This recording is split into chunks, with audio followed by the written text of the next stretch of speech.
A palavra de Deus, quando é vivida, torna-se a legítima defesa contra o diabo. Ele não pode nos acusar. O crente que não vive essa palavra fica desprotegido de sua cobertura espiritual.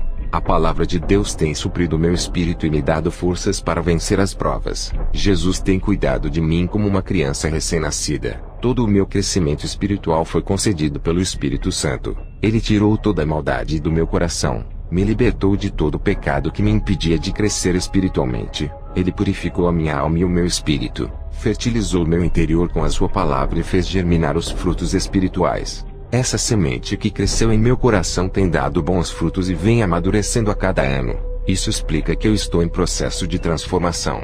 Fui para a cidade de Bogotá, na Colômbia, pregar a palavra. Fiz uma campanha em um bairro pobre em uma igreja pequena. Fiquei preocupado com aqueles irmãos. O seu pastor disse que os irmãos já não são mais os mesmos. Perderam o calor espiritual, já não pregavam mais como antes, e aceitaram viver nessa situação de pecado. Alguns dessa igreja saíram em busca do calor que perderam, e foram para outros ministérios. O defeito não estava na igreja, estava em suas atitudes. Eles decaíram na fé, estavam à procura de igrejas que acendessem suas chamas. Jamais encontrariam essas chamas em outras igrejas se não se arrependessem de seus pecados. Se buscassem ao Senhor se arrependendo de seus pecados, aqueles galhos secos iriam enverdecer, e suas folhas cairiam e nasceriam outras novas. Os galhos floresceriam igual às flores da vara de Arão, provando que ele era santo e capacitado para ser escolhido. O galho seco não tem o Espírito Santo. Está sedento de Deus e procura meios para matar essa sede. Não tem consolador que possa encher-te. Está morrendo espiritualmente. Se Jesus é a vida e o crente está morrendo, é sinal de que ele está longe da fonte da vida que mata a sua sede. Muitos dizem: você não tem medo de ser assassinado por aquilo que fala? Eu disse: a minha segurança não é confiar em mim, mas naquele que me deu a vida. Somente ele é quem pode tirá-la. Tenho convicção de que ele é comigo e me livrará de todo o mal. Quando terminei de falar, entrou um homem com uma arma na mão e disse: prove que você é de Deus. Morrerá por ele hoje. Se quiser viver, negue o seu Deus.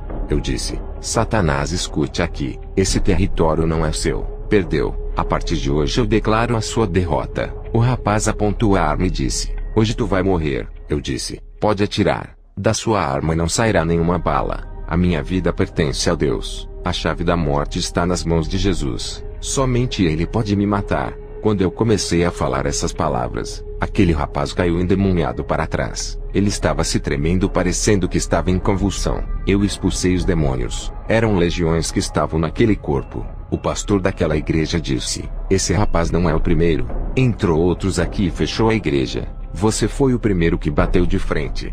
Eu orei por aquele rapaz e ele aceitou a Jesus. Eu continuei falando. Deus tem segurado em minhas mãos e tem me guiado, e me cerca com a sua muralha de fogo que me serve de fortaleza. Perto dele estou tranquilo, nele tenho segurança e estarei livre do perigo. Estou em suas mãos, não posso cair, estou preso nele, me seguro nele. Não posso me dobrar diante do pecado e nem ceder para os meus desejos. Permaneço leal a ele, e firme em sua presença. Ele tem me tirado do sufoco espiritual, tem tampado minhas fraquezas, tem me estruturado em sua palavra, tenho restaurado as trincas desse templo e consertado as minhas colunas quebradas para que esse templo não vá ao chão. O pecado tentou entrar nesse templo e destruí-lo. O selo do Espírito Santo impediu que o pecado entrasse em mim, e lacrou as portas desse templo. No outro dia de pregação, o pastor estava pregando. Um rapaz entrou com uma faca nas mãos para matar o pastor. O pastor ficou apavorado. Eu entrei no meio e disse: em nome de Jesus, tu estás paralisado. Aquele rapaz havia levantado a mão para dar uma facada no pastor. Seu corpo ficou paralisado como uma estátua. Eu assoprei e ele caiu.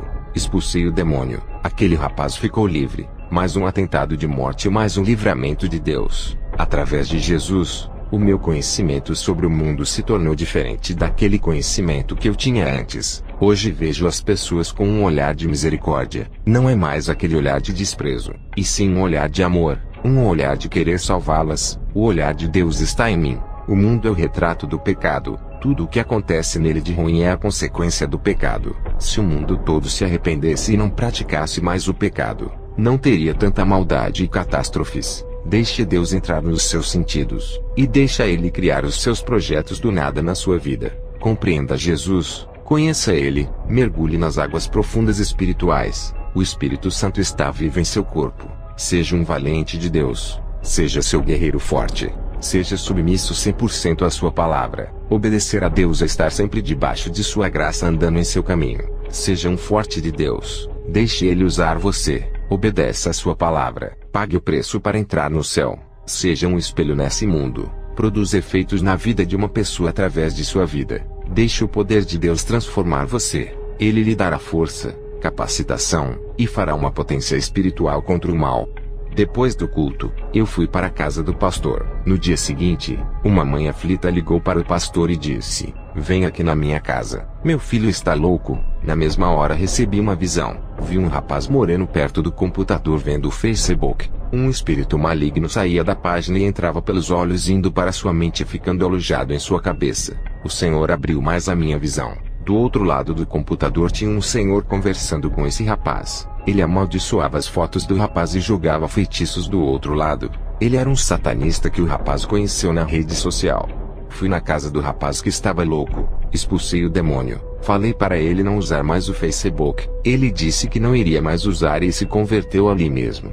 Fui ministrar em outra igreja, e foi-me revelado o estado daquela congregação. A mensagem para aquele lugar foi sobre as paixões do mundo que domina a cabeça. Outros irmãos tomavam decisões erradas quando estavam nervosos e com o emocional à flor da pele. Tudo isso tirava a razão, deixando eles irracionais sem equilíbrio mental, indomáveis e explosivos. A oração iria amortecer as suas carnes e domar seus corações, controlando seus pensamentos e temperamentos. Muitos ali estavam sendo enganados pelos falsos profetas por não saberem a palavra de Deus. Eles não tinham entendimento da palavra, eram ouvintes e não praticantes. Eles não deixavam o Espírito Santo lhe usarem, não deixavam ele comandar a ministração e conduzir. Eu exortei eles a se prepararem, examinarem suas vidas, se corrigirem, obedecerem ao chamado, não fazer as suas vontades e fazer aquilo que Deus queria. Sejam um instrumento nas mãos de Deus, sejam úteis para o trabalho de Deus. É tempo de plantar para Cristo e colher os seus frutos. Seja um agente para a execução do trabalho de Deus. Deus lhe dará recursos celestiais para alcançar almas. Quando a igreja terminou, fui embora para onde eu fui hospedado. Ao chegar lá, dobrei os meus joelhos. Orei sem cessar até as 4 da madrugada. Senti o meu corpo explodir de unção. Uma eletricidade tomou conta de mim. Caí com o rosto no chão. Meu espírito saiu. O anjo Gabriel desceu até o meu encontro. Ele disse: "Kenzo, está preparado para mais uma experiência?" Eu disse: "Estou." Subimos ao céu. O portão celestial se abriu e eu entrei para dentro do paraíso. Que saudades voltar para esse lugar. Os anjos do céu me receberam. Eu não sabia, mas o meu nome era popular no céu pelas obras que eu fazia na terra e pela vida que eu vivia na terra. Os falsos profetas, apesar de terem sua fama na terra, seus nomes não são citados no céu. O anjo me disse: "Satanás quer destruir a igreja através do pecado. Diga para eles rejeitarem o mundo e o que Satanás lhe oferece. Diga para matarem a vontade da carne e os seus desejos dos corações. Aqueles que estão em Cristo e vivem uma vida santa, nenhum mal lhe atingirá, nem feitiçaria poderá te fazer mal, pois a santidade é a sua armadura." Diga para a igreja fazer obras de caridade, ajudarem os oprimidos e aqueles que necessitam. A pessoa que você ajuda hoje, pode lhe ajudar amanhã se tiver gratidão. Diga para eles ajudarem sem esperar nada em troca. Sejam generosos e não interesseiros, a retribuição virá de Deus, seja na terra ou no céu. Jesus disse: "Meu servo, tu sempre teve dúvidas sobre a salvação de Salomão. Hoje irei revelar a ti onde Salomão se encontra." Eu e Jesus começamos a andar nas ruas de ouro no céu. Passamos perto dos edifícios de ouro que são as casas dos santos. Eu vi homens jovens com seus corpos resplandecentes. Eu vi Isaque, Jó, Sansão e Elias. Continuamos a andar e vi Maria Madalena, Ana e Isabel. Elas estavam lindas e seus rostos refletiam a glória. Chegamos em um lugar onde vi o rei Salomão. Suas vestes brancas refletiam o branco da justiça. Também vi Tiago e João Batista. Todos estavam felizes com sorrisos no rosto. Continuamos a andar e o Senhor disse: "Kenzo, aquela é a sua casa." Ao olhar, eu vi um grande prédio de ouro. Depois entramos na sala das coroas. O Senhor me mostrou a minha coroa. Também vi as minhas vestes brancas, a qual eu vou me vestir quando eu for morar lá. Vi os meus galardões que eu juntei na terra através do meu trabalho para Cristo. Jesus me disse: estamos em um tempo onde muitos estão famintos espiritualmente. Eles não sabem como se alimentar, e procuram prazeres no mundo e não conseguem suprir suas necessidades espirituais com aquilo que é passageiro. O pecado pode alimentar a carne, não o espírito, e nada adiantará, pois o meu espírito se alimenta de mim e de minha palavra. Outros procuram falsas religiões e se alimentam de demônios e de pães imundos. Eles bebem das fontes de águas sujas e poluídas. Tudo isso causa mal-estar espiritual. Diga para minha igreja se esforçar na minha doutrina pura e santa, sem contaminação com filosofias vãs e teologias falsas. Muitos bispos e apóstolos tiveram suas mentes cauterizadas pela teologia.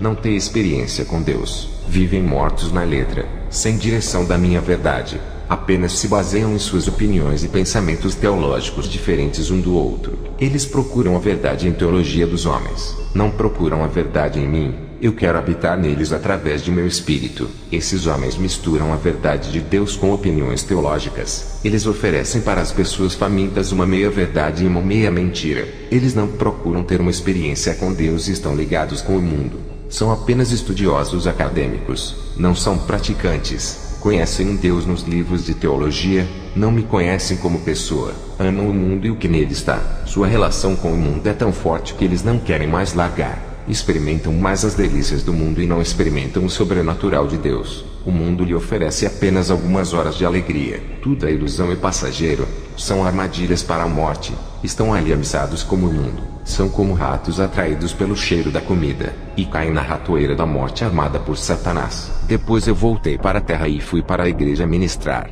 Uma irmã da igreja me pediu para fazer uma visita em sua casa. No outro dia, eu orei pela irmã e disse: eu irei em sua casa fazer uma visita e uma oração. Ao chegar em casa, dobrei os meus joelhos no chão. O Senhor falou comigo dizendo: não vá na casa daquela mulher. Satanás irá usar ela com mentiras para escandalizar o seu ministério. Lembra de José, que foi escandalizado pela mulher de Potifar. Essa mulher irá fazer o mesmo contigo.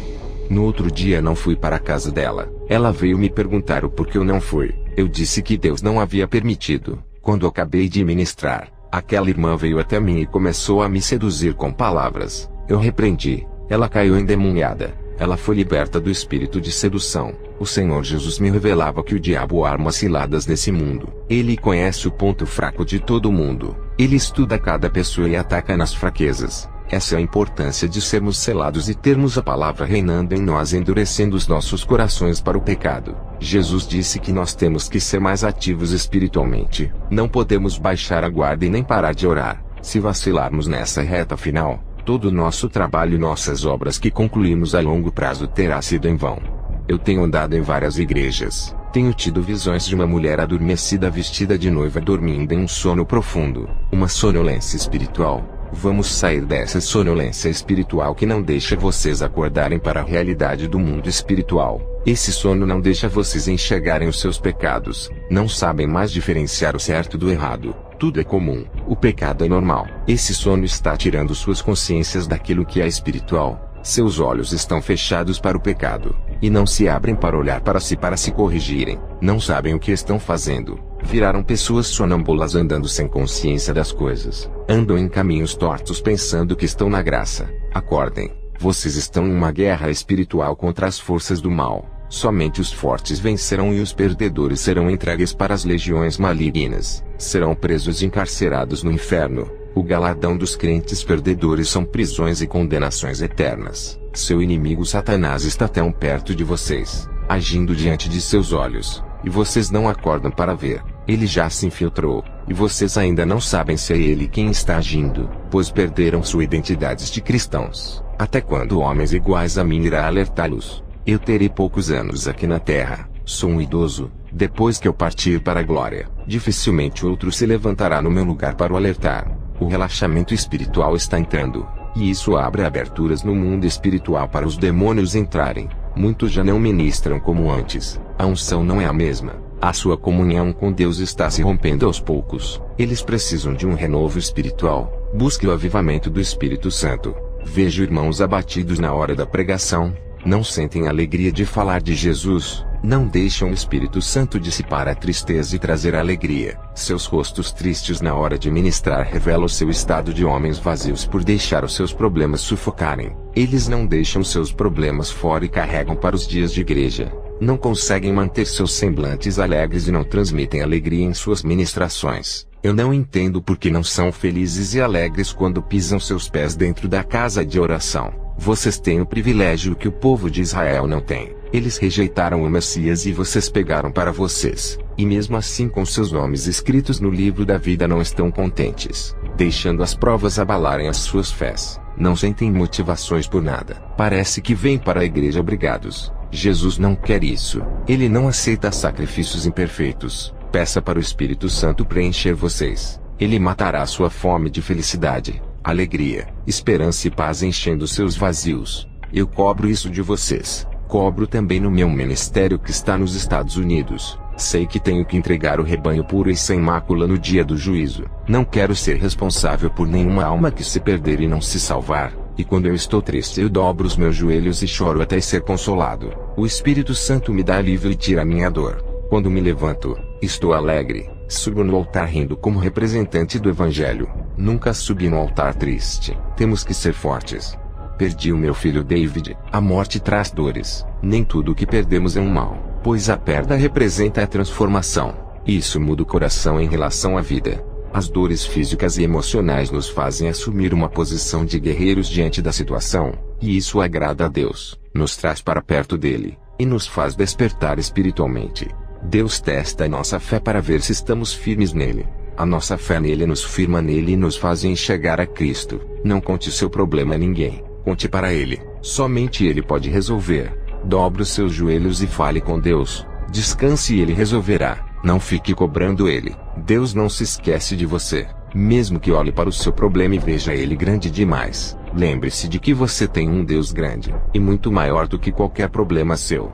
Mesmo que seu problema seja longo e pareça que nunca vai passar, lembre-se, Jesus é o dono do tempo e determina tudo. Ele te dará a resistência de esperar e fará a sua paciência ser mais longa do que seu problema. A sua fé é mais forte do que todas as suas dificuldades. Quando eu conheci a Deus, foi nas maiores dificuldades da minha vida que enxerguei Ele dentro da fornalha comigo. Tive que entrar no mundo espiritual para conhecer a Deus e todo o seu plano.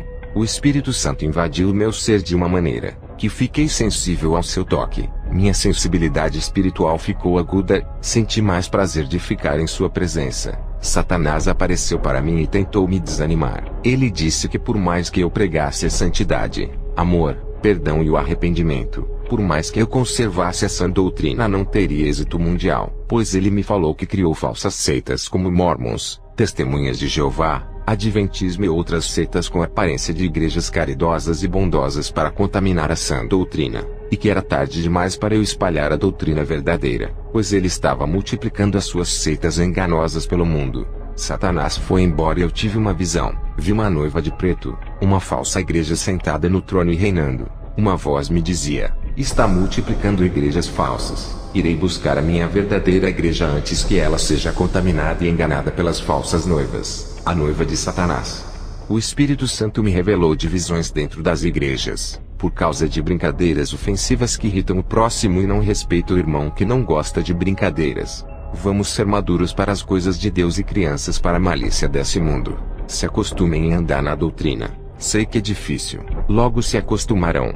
Sejam viciados em orações todos os dias. Caiam nessa rotina espiritual. Vivam uma vida santa. Se viverem uma vida relaxada na presença do Senhor, ninguém dará crédito por suas palavras. Você é a palavra que prega, assim como Jesus é a palavra. Muitos vivem uma vida de pecado. Não ganham mais almas por escandalizarem o Evangelho. Caíram em descrédito por causa de seus testemunhos. Os falsos mestres, doutores da mentira, estão dentro das igrejas usando a própria palavra de Deus para enganar, como Satanás usou a palavra de Deus para enganar a Jesus no deserto. Se não estivermos revestidos com as armaduras da santidade, seremos presas fáceis. O diabo não se importa com crentes que buscam bênçãos materiais. O materialismo para o diabo não tem valor nenhum. É perecível. O diabo se importa com aquilo que é eterno. Os que buscam as coisas espirituais, quem busca morar no céu, coisas não perecíveis, tudo isso incomoda o diabo. Ele sabe o que perdeu, jogou sua herança fora, sabe o que é bom e não quer que consigamos o que ele já perdeu. Ele colocará obstáculos e impedimentos espirituais para vocês não crescerem espiritualmente. Para Satanás, é melhor que fiquemos ricos e milionários na terra se desviando, do que termos galardões no céu. Ele prefere que conquistemos o mundo, sejamos poderosos aqui ao invés de conquistarmos o céu, pois a riqueza corrompe, e a riqueza dessa terra acaba. Já as dos céus são eternas. Nossas riquezas não estão nesse mundo, estão sendo armazenadas no céu para onde iremos morar. Para que ajuntar tesouros na terra, se quando morremos não levaremos nada. Tudo vai ficar aqui, para onde vamos não levaremos, pois o noivo nos levará e deixará os nossos bens. Que todos que ouvem esse testemunho venham a se reconciliar com Deus, que venham a receber uma unção especial ao ouvir essas palavras. Amém.